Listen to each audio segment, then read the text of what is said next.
지난 설날 더욱 생기가 넘치는 시장 분위기 속에서 매년 우리를 속상하게 하는 것이 있습니다. 바로 먹거리인데요. 그중에서도 나물들은 과연 안전할까요?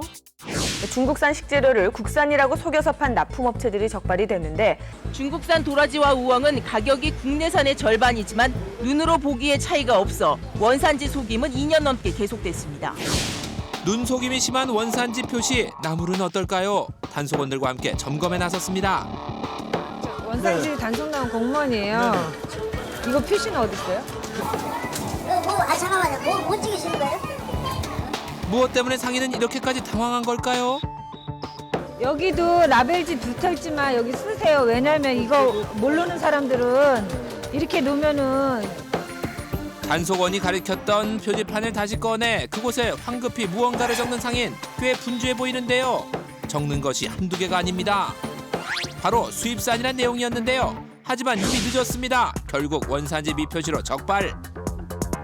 여기는 대부분이 다 10명 중에 8분이 중국분이에요, 손님이. 그러니까, 아니, 그런 상황은 모르시잖아요. 그러니까, 여기서는 장사 스타일이 우리가 중국 스타일로 장사를 해요. 그래서, 되도록이면 중국산, 수입산, 국산보다는 더 써놓으려고 이제 그런 게 여기란 말이에요. 아니, 그리고 좀 공무원분들 좀 딱딱하지 않게 좀 하시면 안 돼요? 한번 나오실 때마다. 이곳은 대한민국, 명심하시기 바랍니다. 이어서 또 포착된 곳. 하나도 안 적어놓으셨네. 진열대가 깨끗했습니다. 도라지 안 팔아서요. 안 팔았는데 명일이 다 오니까 당근. 이제야 빛을 보는 원산지 표지판. 원산지를 표시하지 않는 나물들은 각각 무게를 계산해서 책정한 금액만큼의 과태료를 부과하게 됩니다. 표지판에 원산지가 적혀있지 않으면 소비자들은 제대로 구분하기 어려운데요. 고사리의 경우 중국산은 칼로 잘라 단면이 매끈하고 손으로 딴 국내산은 단면이 거친 걸로 구분할 수 있습니다.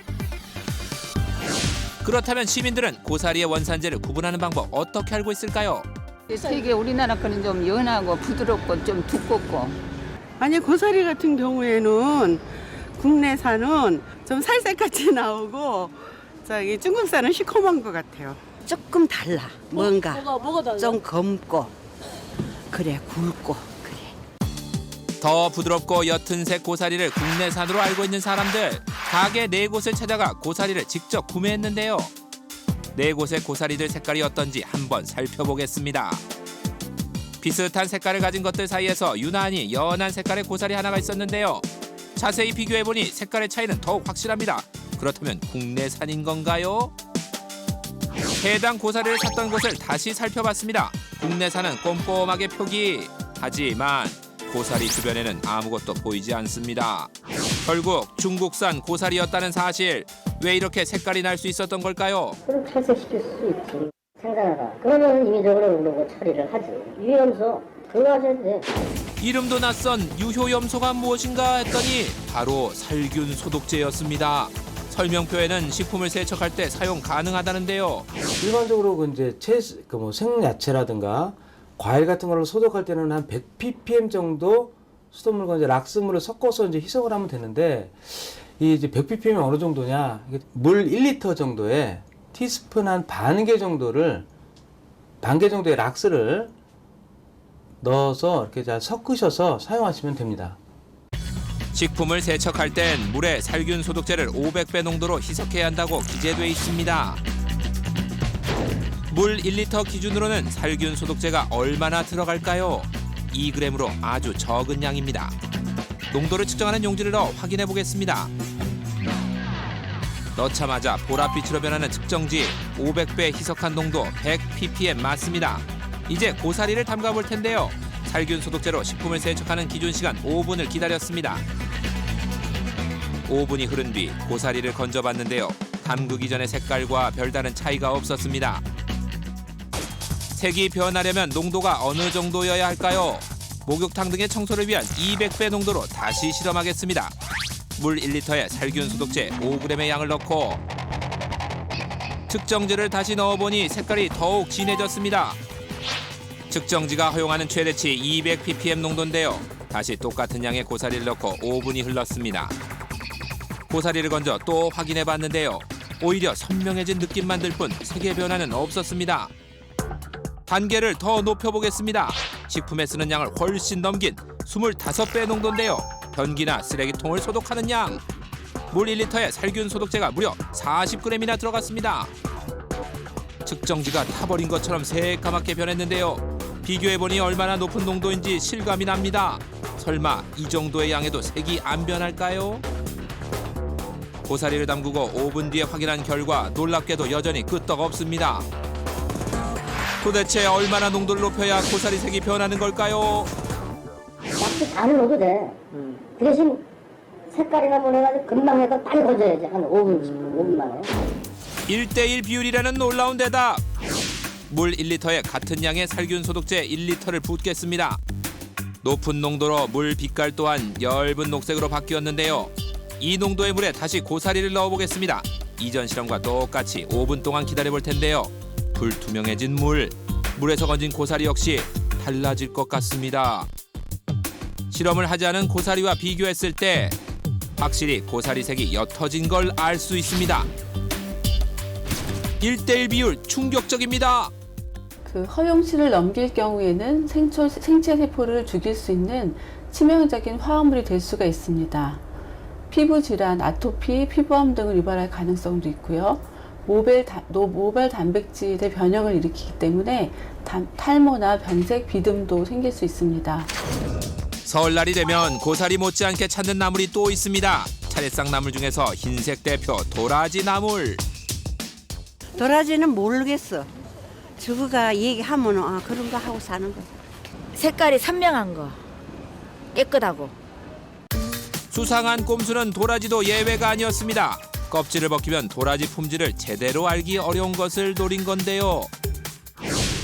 뿌리 식물인 도라지, 껍질을 벗긴 채 상온에 놔두면 자연스럽게 갈색으로 변하는 것이 일반적인 특징입니다. 제작진이 직접 껍질을 벗긴 도라지와 각각 시장에서 구매한 도라지 4종류까지 함께 살펴봤습니다. 시간이 흘러 갈색빛으로 변한 도라지들. 그런데 유독 하얗게 유지되고 있는 한 접시의 도라지가 수상했습니다. 5종류의 도라지를 자세히 살펴보니 다른 것들에 비해 색깔 차이가 더 또렷하게 났는데요. 시간이 지나도 변하지 않는 도라지.